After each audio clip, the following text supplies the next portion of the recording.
बिस्मिल्लाहिर्रहमानिर्रहीम। अस्सलाम वालेकुम। आज की वीडियो के अंदर हम बात करेंगे एप्लीकेशन सॉफ्टवेयर के बारे में।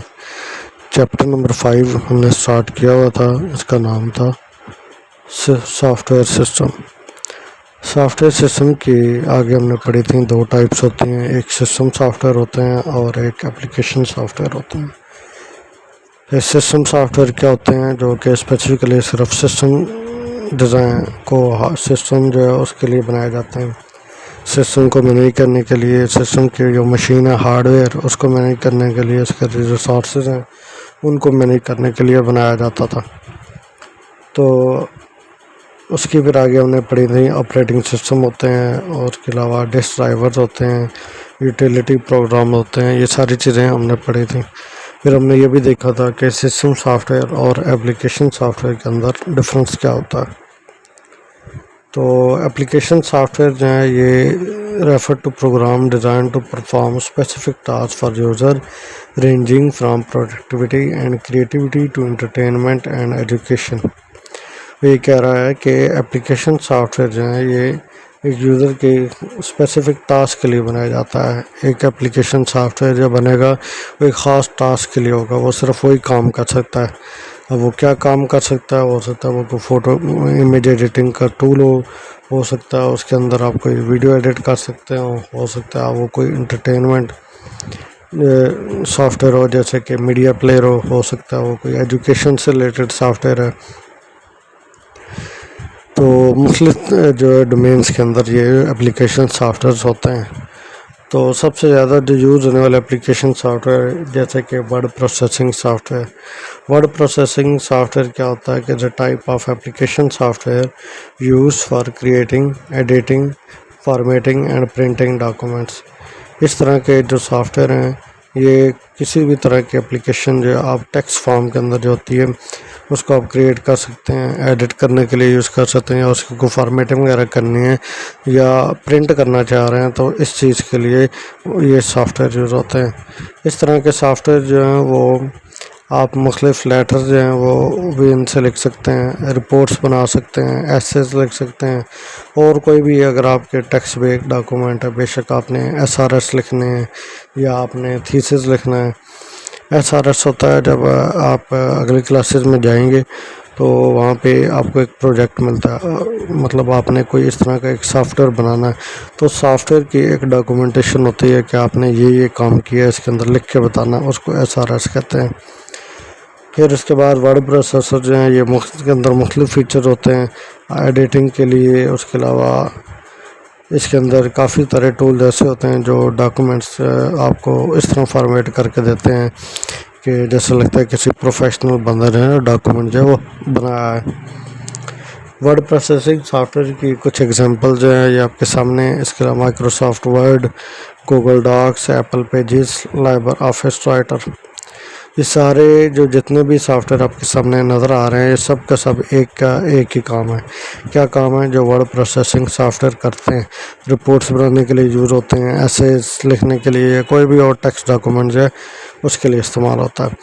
लेकिन ये माइक्रोसॉफ्ट वर्ड जो है ये आपको विंडोज़ पे भी मिल जाएगा, उसके अलावा मैक ऑपरेटिंग सिस्टम जो है उसके ऊपर भी मिल जाएगा। ऑपरेटिंग सिस्टम आपको याद है ना, हमने पढ़े थे मुख्तलिफ तरह के होते हैं। मैं आपको दिखाता हूँ, ये विंडो ऑपरेटिंग सिस्टम है, ये मैक ऑपरेटिंग सिस्टम है, ये लिनक्स ऑपरेटिंग सिस्टम है। मोबाइल के अंदर एंड्रॉयड भी होते हैं और iOS भी होते हैं। iOS उन मोबाइल के अंदर जो होता है जो एप्पल से मोबाइल होते हैं, आईफोन के मोबाइल होते हैं। तो ये माइक्रोसॉफ्ट वर्ड जो है ये विंडोज़ पे भी होता है, उसके अलावा मैक ऑपरेटिंग सिस्टम के ऊपर भी होता है। गूगल डॉक्स ये एक वेब बेस्ड जो है वो सॉफ्टवेयर है, यानी कि आप इसको ब्राउज़र के ज़रिए से इसको चला सकते हैं। ब्राउज़र में आप गूगल डॉक्स खोलेंगे तो आगे आपको सारी वही फंक्शनैलिटी मिलेंगी जो कि एक वर्ड प्रोसेसिंग सॉफ्टवेयर करता है। सेम इसी तरह एप्पल पेजेस है, ये भी मैक ऑपरेटिंग सिस्टम के ऊपर अवेलेबल होता है और इसके अंदर भी वही सारी फंक्शनैलिटी होती हैं जो आम वर्ड प्रोसेसिंग सॉफ्टवेयर के लिए होती हैं। ये लिबर ऑफिस राइटर ये हर ऑपरेटिंग सिस्टम पे लिए अवेलेबल है, लिनक्स के लिए भी है, विंडोज़ के लिए भी है, एप्पल के लिए भी है, ये ओपन सोर्स सॉफ्टवेयर है।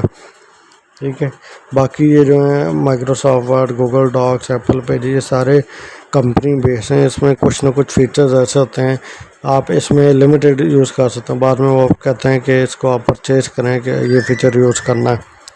लेकिन ये जो लाइबर ऑफिस है ये क्या करता है, ये ओपन सोर्स सॉफ्टवेयर है, इसको आप जो भी इसके फीचर्स हैं वो सारे आपके फ्री ऑफ कॉस्ट होते हैं। सेम इसी तरह स्प्रेडशीट सॉफ्टवेयर भी होते हैं, जिस तरह के वर्ड प्रोसेसिंग सॉफ्टवेयर होते हैं। स्प्रेडशीट सॉफ्टवेयर क्या होता है, is a type of application software use for organising, analysing and storing data in tabular form. Tabular form के अंदर जो डाटा है उसको स्टोर कर सकते हैं, एनालाइज कर सकते हैं, ऑर्गेनाइज कर सकते हैं। वर्ड फॉर्म के अंदर क्या होता था, वर्ड प्रोसेसिंग के अंदर हम जो डाटा हमारे पास उसको हम टेक्स्ट फॉर्म में सिर्फ लिख सकते थे या उसकी फॉर्मेटिंग कर सकते थे, जिस तरह हम आप एक एप्लीकेशन लिखते हैं सिंपल पेज पे, उस तरह का हो सकता है। लेकिन स्प्रेडशीट के अंदर क्या होता है, टेबल्स बने होते हैं पहले ही, उसके अंदर रोज़ भी होती हैं और कॉलम भी आती हैं। आप कॉलम के नाम दे सकते हैं, उसके रोज़ के भी नाम लिख सकते हैं, फार्मूला जो है इसके ऊपर इन लगा सकते हैं आप। फॉर एग्ज़ाम्पल आपने क्लास में जो 25 स्टूडेंट है, 25 स्टूडेंट के नाम लिखे आगे उनके मार्क्स लिखे कि उनके कंप्यूटर साइंस में इतने मार्क्स आए हैं, फिर आप टोटल कर लें कि 25 स्टूडेंट के सबके मार्क्स मिलाने हैं तो टोटल कितने बनते हैं। वो क्या इसमें एक ऑप्शन होता है, उसके वजह से आप बजाय आप सारे अलग अलग कैलकुलेट करें, उन सारे के ऊपर एक फार्मूला लगाएंगे तो आपको सबका बता देगा कि टोटल जो है इतने मार्क्स बनते हैं, बजाय आप हर किसी के अलग अलग काउंट करते जाएँ। फिर जैसे ही फार्मूला लग जाता है, फिर जब आप नया स्टूडेंट ऐड करते हैं तो वो क्या होगा, ऑटोमेटिकली उसका भी कैलकुलेट करके बता देता है। Spreadsheet consist of a grid of cells arranged in a rows and column. जैसे मैंने आपको बताया कि अंदर ग्रिड ऑफ सेल्स होती हैं जो कि रोज़ और कॉलम होते हैं, where user can input data, perform calculation and create charts. हम जो डाटा उनके अंदर भी ऐड कर सकते हैं, फिर उस डाटा से ऊपर मुख्तलिफ कैलकुलेशन कर सकते हैं। कोई ये नहीं है कि सिर्फ एडिशन कर सकते हैं, फार्मूला जो डिफरेंट किस्म के जो हैं वो अप्लाई कर सकते हैं, फिर चार्ट भी हम बना सकते हैं। Software is essential for task such as budgeting, financial analysis, data management and statistical analysis. इस तरह के सॉफ्टवेयर जो हैं बजटिंग के अंदर यूज़ होते हैं, या आपने कोई फाइनेंशियल एनालिसिस करना है। फॉर एग्जांपल आपके पास एक रिपोर्ट आती है कि आपने बताना है कि इस रिपोर्ट इस मंथ के अंदर हमारी कितनी सेल हुई है, एक हमारे पास प्रोडक्ट थी सेल करने के लिए, और हमने बताना है कि पिछले मंथ में कितनी सेल्स हुई हैं। तो इस तरह के जो सॉफ्टवेयर काम होते हैं, ये स्प्रेडशीट सॉफ्टवेयर जो इस तरह के सॉफ्टवेयर में होते हैं।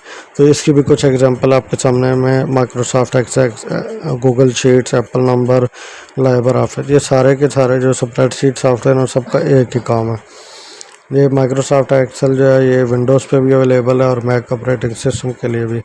गूगल शीट भी वेब बेस्ड है, जैसे कि गूगल डॉक्स था ये वाला गूगल डॉक, इसी तरह गूगल शीट है, ये भी वेब बेस्ड स्प्रेडशीट सॉफ्टवेयर है।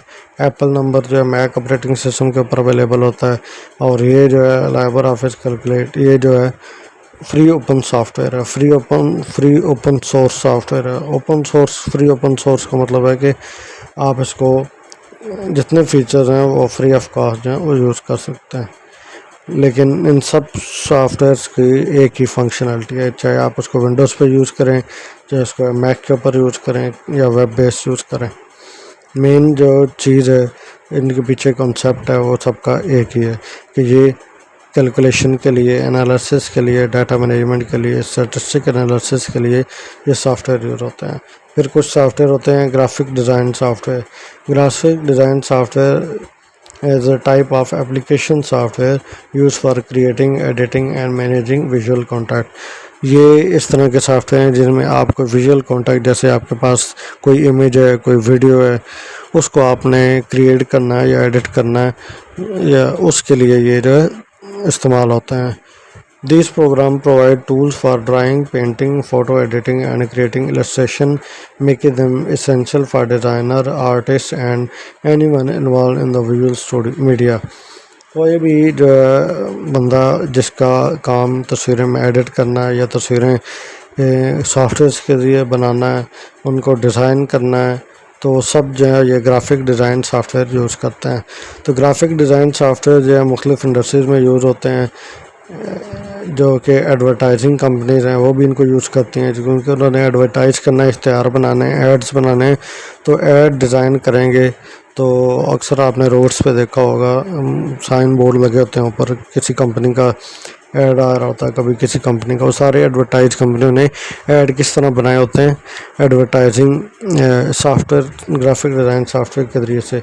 वेब डिज़ाइन जो है, publishing and multimedia production, websites बनाने के लिए डिज़ाइन हम करते हैं वो भी इन्हीं सॉफ्टवेयर से ही होते हैं। कोई हमने पब्लिशिंग करनी है या मल्टीमीडिया प्रोडक्शन, कोई मूवी बनानी है, एडिट करने हैं, वीडियो बनानी है, वो सब के सब जो काम जो है ग्राफिक डिज़ाइन सॉफ्टवेयर करते हैं। तो ग्राफिक डिज़ाइनिंग सॉफ्टवेयर की कुछ एग्जांपल्स हैं आपके सामने: Adobe Photoshop, Adobe Illustrator, CorelDraw, GNG image manipulation program और कैनवा। एडोब फोटोशॉप ये आपको मैक ऑपरेटिंग सिस्टम और विंडो ऑपरेटिंग सिस्टम के अंदर भी मिल जाएगा। सेम इसी तरह इलस्ट्रेटर, कोरल ड्रा, ये तीनों आपको मैक पे मिल जाएंगे, विंडोज़ पे मिल जाएंगे।